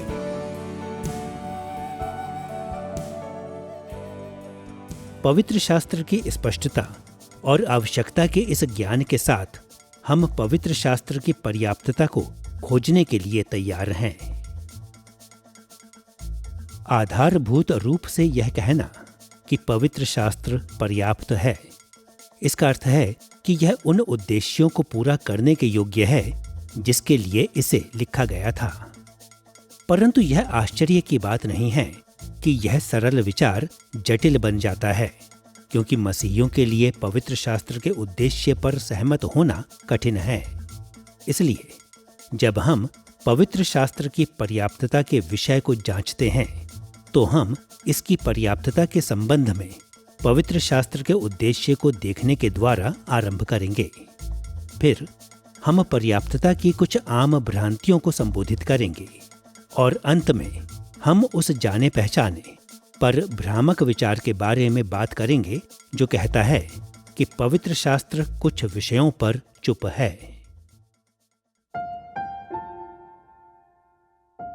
पवित्र शास्त्र की पर्याप्तता और उद्देश्य के बीच संबंध के विषय में विश्वास के वेस्टमिंस्टर अंगीकरण को पुनः देखना सहायक होगा, जिसके अध्याय 1 खंड 6 में इस विचार का बहुत अच्छा सारांश पाया जाता है। अंगीकरण इस विषय को इस तरह से कहता है: अपनी महिमा, मनुष्य के उद्धार, विश्वास और जीवन के लिए आवश्यक सब बातों के बारे में परमेश्वर की संपूर्ण सम्मति या तो अभिव्यक्त रूप से पवित्र शास्त्र में समाहित की गई है या अच्छे और आवश्यक परिणामों के द्वारा जिसे पवित्र शास्त्र से लिया जा सकता है, जिसमें कभी कुछ जोड़ा नहीं जा सकता, चाहे वह आत्मा के नए प्रकाशनों के द्वारा हो या मनुष्यों की परंपराओं के द्वारा। अंगीकरण सही रूप में यह निष्कर्ष निकालता है कि पवित्र शास्त्र के विविध उद्देश्य हैं। यह दर्शाता है कि बाइबल हमें परमेश्वर की महिमा करने को सिखाने के लिए स्त्रियों और पुरुषों को उद्धार की ओर लाने, विश्वासियों को उनके विश्वास के बारे में निर्देश देने और मसीही जीवन में अगुवाई देने के लिए लिखी गई थी। बाइबल के उद्देश्य के बारे में ये विचार पवित्र शास्त्र से ही आते हैं। उदाहरण के तौर पर बाइबल कई स्थानों पर यह सिखाती है कि पवित्र शास्त्र हमें इसलिए दिया गया है कि परमेश्वर की आज्ञाओं को मानने के द्वारा परमेश्वर की महिमा कर सकें। एक स्थान जहां पर यह स्पष्टता के साथ देखा जा सकता है वह है व्यवस्था विवरण में वाचाई श्रापों में। व्यवस्था विवरण अध्याय 28 पद 58 से 59 में मूसा ने परमेश्वर की लिखित आज्ञाओं के पालन और परमेश्वर की महिमा के बीच स्पष्ट परस्पर संबंध को दर्शाया। यदि तू इन व्यवस्था के सारे वचनों के पालन करने में जो इस पुस्तक में लिखे हैं चौकसी करके उस आदरणीय और भय योग्य नाम का जो यहोवा तेरे परमेश्वर का है भय ना माने, तो यहोवा तुझको और तेरे वंश को अनोखे अनोखे दंड देगा। बाइबल की रचना इस रूप में की गई है कि वह हमें परमेश्वर की महिमा करनी सिखाए और यह इस उद्देश्य को पूरा करने के लिए पर्याप्त है। पवित्र शास्त्र में वे सभी स्तर पाए जाते हैं जिनकी जानकारी हमें उसकी महिमा करने के लिए होनी चाहिए। मनुष्य के उद्धार, विश्वास और जीवन के विषय में पौलुस ने तीमुथियुस को पवित्र शास्त्र के अपने अध्ययन में दृढ़ बने रहने को कहा ताकि वह इन लाभों को प्राप्त कर सके जिनके लिए पवित्र शास्त्र की रचना की गई थी। इस संदर्भ में दूसरा तीमुथियुस अध्याय 3 पद 15 से 17 में पौलुस ने पवित्र शास्त्र की पर्याप्तता को स्पष्ट तरीके से सिखाया। उसने पद 15 में इन शब्दों को लिखा: पवित्र शास्त्र तुझे मसीह पर विश्वास करने से उद्धार प्राप्त करने के लिए बुद्धिमान बना सकता है। जब पौलुस ने लिखा कि पवित्र शास्त्र हमें उद्धार प्राप्त करने के लिए बुद्धिमान बनाने के योग्य है, तो उसका अर्थ था कि बाइबल को पढ़ने के द्वारा हम उन बातों को सीख सकते हैं जो बातें हमारे उद्धार के लिए हमें जानना जरूरी हैं। पौलुस ने इसे सत्य माना था क्योंकि वह केवल यही नहीं जानता था कि बाइबल सामर्थी है, जैसा कि हमने इस अध्याय में पहले देखा था, बल्कि यह भी कि इसकी रचना इन विशेष लाभों को प्रदान करने के लिए की गई थी। क्योंकि बाइबल इस उद्देश्य को पूरा करने के योग्य है, इसलिए इसे उद्धार के लिए पर्याप्त कहा जा सकता है। लगभग इसी प्रकार पवित्र शास्त्र विश्वास के लिए भी योग्य है। दूसरा तीमुथियुस अध्याय 3 पद 15 से 17 में पौलुस के शब्दों पर फिर से ध्यान दें। पौलुस ने कहा था कि पवित्र शास्त्र तुझे मसीह पर विश्वास करने से उद्धार प्राप्त करने के लिए बुद्धिमान बना सकता है। उद्धार देने वाले विश्वास की बातें बाइबल में उस माध्यम के रूप में प्रकट हैं जिनके द्वारा हम धर्मी ठहराए जाते हैं और हमारे उद्धार को परमेश्वर से प्राप्त करते हैं। अंत में बाइबल जीवन में अर्थात मसीह में हमारे उद्धार रूपी विश्वास की निरंतर प्रक्रिया में हमारी अगुवाई के लिए पर्याप्त है। दूसरा तीमुथियुस अध्याय 3 पद 16 से 17 में पौलुस का जाना पहचाना कथन इसे स्पष्ट करता है। हर एक पवित्र शास्त्र परमेश्वर की प्रेरणा से रचा गया है और उपदेश और समझाने और सुधारने और धर्म की शिक्षा के लिए लाभदायक है, ताकि परमेश्वर का जन सिद्ध बने और हर एक भले काम के लिए तत्पर हो जाए। हमारे उद्धार के लिए मसीह में विश्वास की ओर लाने के अभिप्राय के साथ पवित्र शास्त्र का उद्देश्य हमें हर भले कार्य के लिए तैयार करना भी है। कुछ भले कार्यों के लिए नहीं, बल्कि हर भले कार्य के लिए, क्योंकि इसका अभिप्राय हर भले कार्य के लिए हमें तैयार करना है और क्योंकि यह अपने नियोजित कार्य को पूरा करने में सामर्थी है, इसलिए यह कहना सही होगा कि पवित्र शास्त्र हर भले कार्य के बारे में पर्याप्त रूप से बात करता है। यदि हम सारी बाइबल को सही रूप से समझ लेते हैं और लोगों की परिस्थिति के बारे में पर्याप्त समझ रखते हैं, तो हम किसी भी नैतिक विषय के बारे में सही निर्णय लेने के लिए पर्याप्त रूप से परमेश्वर के स्तरों को जान पाएंगे। अब जीवन के लिए पवित्र शास्त्र की पर्याप्तता को समझना एक गंभीर प्रश्न उठाता है। किस प्रकार एक पुस्तक, चाहे वह बाइबल जितनी बड़ी भी क्यों ना हो, हमें हर भले कार्य के लिए तैयार करके प्रत्येक नैतिक समस्या का समाधान कैसे कर सकती है? सत्य यह है कि बाइबल प्रत्यक्ष रूप में प्रत्येक नैतिक विषय को संबोधित नहीं करती। पवित्र शास्त्र प्रत्यक्ष रूप से जीवन के कुछ सीमित विषयों के बारे में ही बात करता है, जैसे कि हमारे विश्वास की आधारभूत बातें और परमेश्वर एवं लोगों के प्रति हमारी मूलभूत जिम्मेदारियां। परंतु ऐसा करने में पवित्र शास्त्र ऐसे सिद्धांतों को रखता है जिन्हें बाइबल में उल्लिखित विषयों के बाहर भी लागू कर सकते हैं। इसीलिए अंगीकरण पवित्र शास्त्र में व्यक्त रूप में रखी गई बातों और अच्छे और आवश्यक परिणाम के आधार पर पवित्र शास्त्र से ली गई बातों के बीच अंतर को दर्शाता है। फिर भी सभी विषयों में पवित्र शास्त्र हमें वह सारी जानकारी देता है जिसकी जरूरत हमें परमेश्वर के नैतिक स्तरों को खोजने के लिए पड़ती है। पवित्र शास्त्र की पर्याप्तता के विषय में अंगीकरण की व्याख्या का अंतिम बिंदु जिस पर हमें ध्यान देना चाहिए वह है पवित्र शास्त्र की योग्यता, कि वह संपूर्ण है, जिसमें कभी कुछ भी जोड़ा नहीं जा सकता, चाहे वह आत्मा के नए प्रकाशनों के द्वारा हो या मनुष्यों की परंपराओं के द्वारा। पवित्र शास्त्र में वे सभी नियम पाए जाते हैं जिनकी हमें मसीही होने के नाते जरूरत है।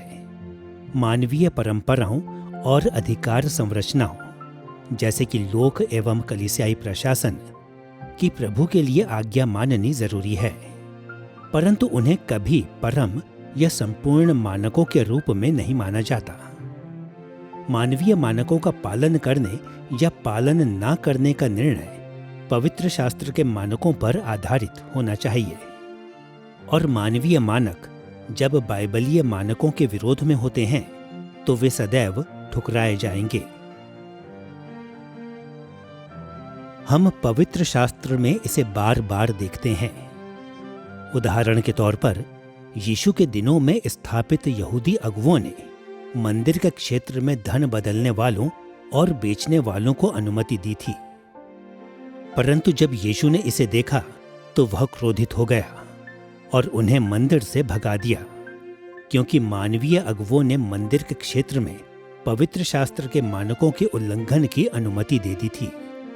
हम मत्ती अध्याय 21 पद 12 और 13 में इस वर्णन को पाते हैं।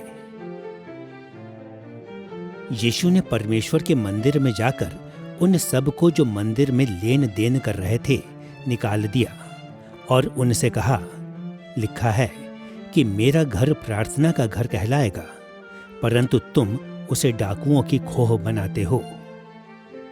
यीशु सही रूप में समझ गया था कि यशायाह अध्याय 56 पद 7, जिसको उसने उद्धृत किया था, ने बाइबलीय मानक को प्रकट किया कि मंदिर प्रार्थना के लिए समर्पित होना चाहिए था। परंतु यहूदी अगुवों ने मंदिर के प्रांगण को सांसारिक आदान प्रदान के द्वारा अशुद्ध करने की अनुमति दे दी थी। यीशु का दोषारोपण कि वे मंदिर को डाकुओं की खोह बना रहे थे वास्तव में बहुत अधिक सशक्त था। यह वाक्यांश यिर्मयाह अध्याय 7 पद 11 से लिया गया था, जहां यह मूर्ति पूजकों और उन हिंसक अपराधियों को दर्शाता है जो उसके मंदिर में परमेश्वर के समक्ष पाखंड किया करते थे। अपने कार्यों और शब्दों के द्वारा यीशु ने दर्शाया कि किसी भी मानवीय नियम या परंपरा का पालन तब पापमय हो जाता है जब मानवीय मानक पवित्र शास्त्र के विरोध में होता है। हर विषय में पवित्र शास्त्र सारे नैतिक मानकों को स्थापित करने में पर्याप्त है।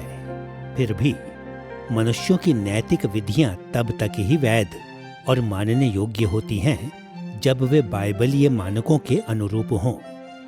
परंतु जब मानवीय मानक बाइबलीय मानकों का विरोध करते हैं तो एक मसीही को उन्हें ठुकरा देना चाहिए। पवित्र शास्त्र की पर्याप्तता की एक सही समझ को मन में रखते हुए अब हमें बाइबल की पर्याप्तता की आम भ्रांतियों की ओर हमारे ध्यान को लगाना चाहिए। हम इन भ्रांतियों को 2 सामान्य श्रेणियों में विभाजित करेंगे। पहली, ऐसे दृष्टिकोण जो पवित्र शास्त्र की पर्याप्तता को बढ़ा चढ़ाकर दर्शाते हैं, और दूसरी, ऐसे दृष्टिकोण जो पवित्र शास्त्र की पर्याप्तता को कम आंकते हैं। आइए ऐसे दृष्टिकोणों के साथ आरंभ करें जो पवित्र शास्त्र की पर्याप्तता को बढ़ा चढ़ाकर दर्शाते हैं।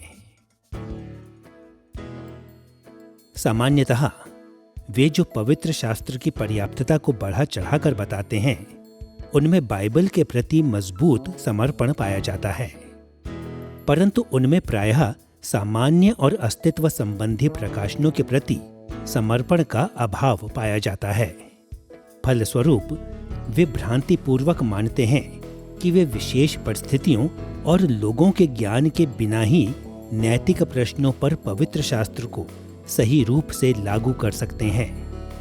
वे मानते हैं कि नैतिक निर्णय लेना बाइबल पढ़ने और उसकी आज्ञा मानने जितना सरल है, परंतु वास्तविकता में इससे पहले कि हम बाइबल की आज्ञा माने और उसे लागू करें, हमें उन लोगों और परिस्थितियों के बारे में भी कुछ ज्ञान होना चाहिए जिन पर उसे लागू कर रहे हैं।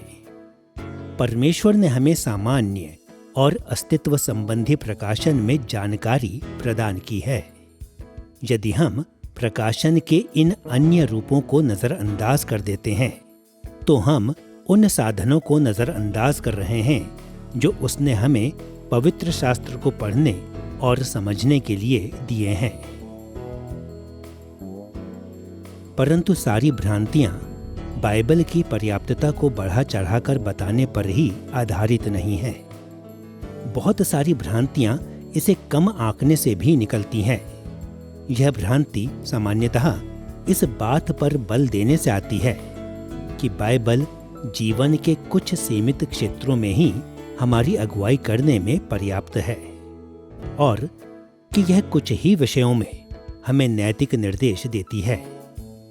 उदाहरण के तौर पर थॉमस एक्विनोस ने तर्क दिया कि सामान्य और अस्तित्व संबंधी प्रकाशन अनेक नैतिक सिद्धांतों को सिखाने में पर्याप्त है और कि पवित्र शास्त्र उन विषयों के बारे में जानकारी देने के द्वारा हमारे ज्ञान को बढ़ाता है जो प्राकृतिक एवं अस्तित्व संबंधी प्रकाशन में नहीं आते, जैसे कि उद्धार का मार्ग। हाल ही के वर्षों में कई अन्यों ने तर्क दिया कि बाइबल एक पत्नी से विवाह करने, समलैंगिकता, गर्भपात और इच्छा मृत्यु जैसे विषयों को संबोधित नहीं करती।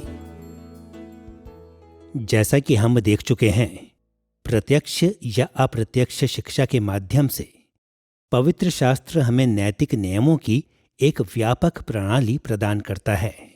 इस भाव में जब अपनी महिमा और हमारे उद्धार, विश्वास और मसीही जीवन के लिए परमेश्वर की इच्छा को प्रकट करने की बात आती है, तो बाइबल की पर्याप्तता असीमित हो जाती है।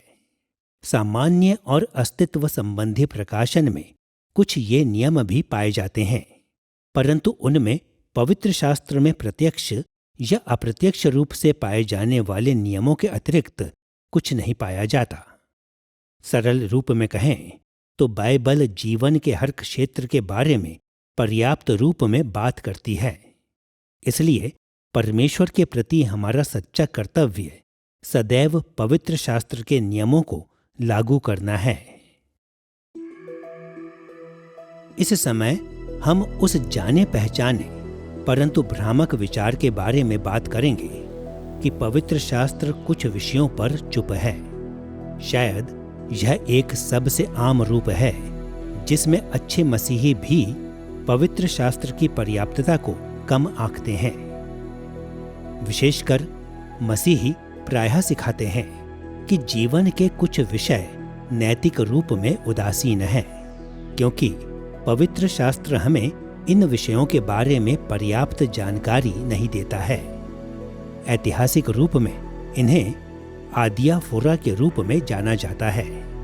विशिष्ट दृष्टिकोण यह रहा है कि उदासीन बातें अपने आप में ना तो सही होती हैं और ना ही गलत। यद्यपि कलीसिया के पूरे इतिहास में अनेक लोग ऐसे भी रहे हैं जिन्होंने ऐसे दृष्टिकोण रखे थे।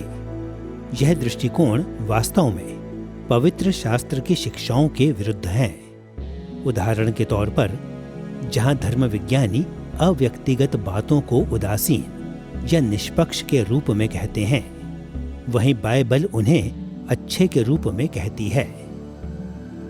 मनुष्य जाति के पाप में पतन के बाद भी पौलुस ने बल दिया कि सब कुछ अच्छा था, जैसा कि उसने पहला तीमुथियुस अध्याय 4 पद 4 से 5 में लिखा।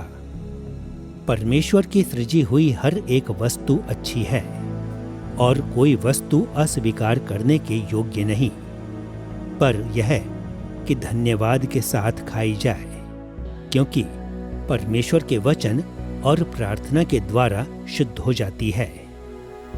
पौलुस ने इस संदर्भ में विशेषकर भोजन के बारे में बात की, परंतु यह सिद्धांत बहुत विशाल है जो सारी सृष्टि में व्यापक है।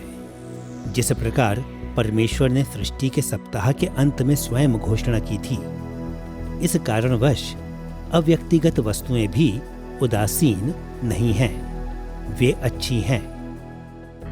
कुछ धर्म विज्ञानियों ने उदासीन या आदियाफोरा शब्द को 2 या अधिक अच्छे विकल्पों में से चुनने के लिए भी लागू किया है। उन्होंने सुझाव दिया कि जब सारे विकल्प अच्छे होते हैं तो पवित्र शास्त्र इस बात के प्रति उदासीन हो जाता है कि किसे चुने, परंतु पवित्र शास्त्र सिखाता है कि परमेश्वर कुछ अच्छे विकल्पों को अन्य अच्छे विकल्पों की अपेक्षा अधिक आशीष देता है, और कि पवित्र शास्त्र कभी-कभी एक अच्छे विकल्प की अपेक्षा दूसरे अच्छे विकल्प को चुनता है। उदाहरण के लिए पहला कुरिन्थियों अध्याय 7 पद 38 में पौलुस ने लिखा, सो जो अपनी कुंवारी का ब्याह कर देता है वह अच्छा करता है, और जो ब्याह नहीं कर देता वह और भी अच्छा करता है। अब यह ध्यान रखा जाना चाहिए कि धर्म विज्ञानी उन विशेष परिस्थितियों पर सहमत नहीं हैं जिन्हें पौलुस ने यहाँ संबोधित किया है, परंतु उसके शब्द इस बात को प्रदर्शित करने के लिए पर्याप्त हैं कि विवाह करना और न करना दोनों अच्छे विकल्प थे और कि विवाह न करना बेहतर विकल्प था। इस भाव में पवित्र शास्त्र वास्तव में उदासीन नहीं है, चाहे हमें अच्छे विकल्पों के बीच चुनना भी पड़े। आपको याद होगा कि हमारे पहले अध्याय में हमने अच्छे को परमेश्वर के आशीष को प्राप्त करने वाले और बुरे को उसकी आशीष को ना प्राप्त करने वाले के रूप में परिभाषित किया था। इस परिभाषा के द्वारा मनुष्यों के पहलू और उनके जीवन या तो अच्छे होते हैं या बुरे। कुछ भी या कोई भी उदासीन या निष्पक्ष नहीं होता। परमेश्वर या तो आशीष देता है या नहीं देता। कोई बीच का रास्ता नहीं है। यदि वह किसी बात को आशीष देता है तो वह अच्छी है, यदि वह आशीष नहीं देता तो यह बुरी है। यह कहने के बावजूद यह सही है कि कुछ ऐसे शब्द, विचार और कार्य होते हैं जो कुछ परिस्थितियों में तो अच्छे होते हैं और दूसरी परिस्थितियों में बुरे होते हैं। उदाहरण के तौर पर वैवाहिक संबंध के भीतर लैंगिक संबंध अच्छे होते हैं, परंतु वैवाहिक संबंधों से बाहर ये बुरे होते हैं। परंतु इसका अर्थ यह नहीं है कि लैंगिक संबंध अपने आप में ना तो अच्छे हैं और ना बुरे, बल्कि वे अच्छे हैं जैसा कि परमेश्वर ने उन्हें अच्छे रूप में सृजा था। परंतु अवैवाहिक जोड़े लैंगिक संबंधों का दुरुपयोग करते हैं, इसलिए उनकी परिस्थितियों में ऐसे संबंध बुरे होते हैं।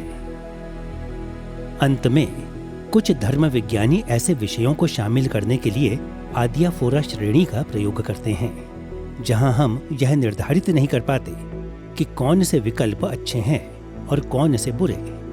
परंतु क्योंकि हम जानते हैं कि पवित्र शास्त्र जीवन के हर पहलू को स्पर्श करता है, चाहे अप्रत्यक्ष रूप में ही, इसलिए हमें उन विषयों के साथ व्यवहार नहीं करना चाहिए जिनके बारे में हम उदासीन होने के रूप में अनिश्चित हैं। यह सत्य है कि हम प्रायः ऐसा महसूस करते हैं जैसे कि हम नहीं जान सकते कि कौन से विकल्प, विचार, कार्य या स्वभाव अच्छे हैं और कौन से बुरे। परंतु ऐसी परिस्थितियां इसलिए घटित नहीं होती कि परमेश्वर का वचन अपर्याप्त है और न ही कि बाइबल एक उदासीन रवैया अपनाती है, परंतु इसलिए कि हम इस बात को पहचानने या समझने में असफल हो जाते हैं कि उस सत्य को कैसे लागू करें जो बाइबल ने हमारे सामने रखा है। नैतिक निर्णय लेने की यह असफलता कई रूप ले सकती है। जैसा कि आप याद करेंगे, नैतिक निर्णय लेने के बाइबलीय नमूने को इस प्रकार से सारगर्भित किया जा सकता है। नैतिक निर्णय लेने में एक व्यक्ति किसी विशेष परिस्थिति के प्रति परमेश्वर के वचन को लागू करता है। हमें हमारे नैतिक स्तर, हमारे लक्ष्यों और हमारे उद्देश्यों पर एक सही समझ के साथ कार्य करना चाहिए। इसे दूसरे रूप में कहें तो निर्देशात्मक, परिस्थिति संबंधी और अस्तित्व संबंधी विषयों में एक सही नैतिक निर्णय लेने की असफलता का कारण इन दृष्टिकोणों में से किसी एक को समझ पाने की असफलता हो सकता है। हम पवित्र शास्त्र के उन अनुच्छेदों को जिन्हें हम देख रहे हैं, उन्हें नज़रअंदाज करने या गलत समझने के कारण भी असफल हो सकते हैं। हम नैतिक प्रश्न के साथ जुड़ी हुई परिस्थिति को नज़रअंदाज करने या उसे गलत रूप में समझने के कारण भी असफल हो सकते हैं, और हम किसी विषय के अस्तित्व संबंधी और व्यक्तिगत पहलुओं को नज़रअंदाज करने या उनका गलत आकलन करने के कारण भी असफल हो सकते हैं। सारे विषयों में जब हम नैतिक निर्णय लेने पर किसी स्थिर निष्कर्ष पर नहीं पहुंच सकते, तो यह कहना भी सही नहीं है कि परमेश्वर ने ऐसे निर्णय लेने के लिए पर्याप्त जानकारी नहीं दी है, और यह कहना भी सही नहीं है कि यह विषय उदासीन है या कि चलने के लिए कोई सही रास्ता नहीं है, बल्कि हमें पढ़ना, अध्ययन करना, प्रार्थना करना और उस विषय को जांचते रहना जरूरी है। एवं अस्थायी निर्णय लेने में हमारा सर्वोत्तम करना है, परंतु उस समय तब अंतिम निर्णय को रोके रखना है जब तक निर्देशात्मक, परिस्थिति संबंधी और अस्तित्व संबंधी विषय स्पष्ट न हो जाएं।